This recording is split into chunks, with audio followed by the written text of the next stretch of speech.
প্রবাসীদের জীবনটা অনেক ছোট্ট। দেখুন এই যে এটার ভিতরে খানা বানায়, এই যে তরকারি কয়দিন হয়ে গেছে বিশ্বাস করবেন না।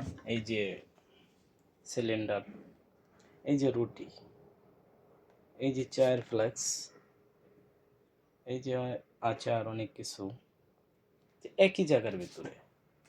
এই যে এটা গেট থেকে বাইরে একটা চেয়ার, ওখানে বাতের একটা, এই যে এগুলা, এই যে এতটুক জায়গার ভিতরে একটা প্রবাসীরা বছর কি বছর ম্যানেজ করে থাকে। এই যে জায়গাটা আপনারা দেখতেছেন, এই যে ফ্রিজ, এই টিভি, এগুলা এগুলা একটা প্রবাসী মানে বন্দিরা যেভাবে জীবন করে ঘরের ভিতরে, মানে কি প্রবাসীরা বাহির হইতে পারে কিন্তু বন্দিতে থাকে।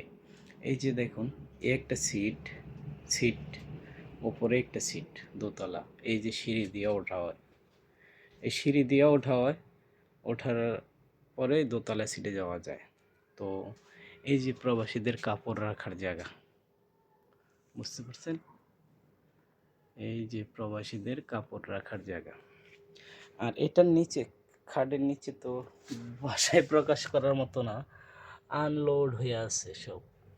এই যে একটা বাথরুম, এটা বাথরুম, যাক ভিতরটা দেখাইলাম না, আমি একটু বাহিরটাই দেখাইতেছি। কাপড় শুকানোর জন্য এতটুকু বাথরুমের ভেতরে যা আছে। তো আপনারা বলেন প্রবাসীর জীবনটা যে কত সুখের, তা ভাষায় প্রকাশ করার মতো না। কারণ যারা থাকে প্রবাসে তারাই জানে যে আত্মীয় স্বজন, যে শিকড়ের টানে আমরা চলে যাই বারবার দেশে গিয়েও শান্তি পাই না প্রবাসীরা। এই যে এই বাজে জীবনযাপন করি, এদের ফ্যামিলির টেনশন, পাড়া প্রতিবেশীর টেনশন। 2 টাকা বেশি কামাইবেন, আপনারে সব পাড়া প্রতিবেশীরা মিল্লা ধরবে।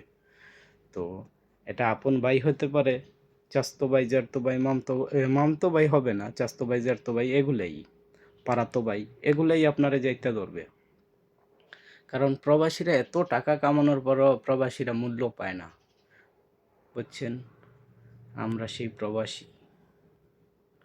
দোয়া করবেন, আমি নতুন, সেই কারণে আমার ল্যাঙ্গুয়েজ ঠিক না। আমার সাথে থাকবেন। আল্লাহ হাফেজ।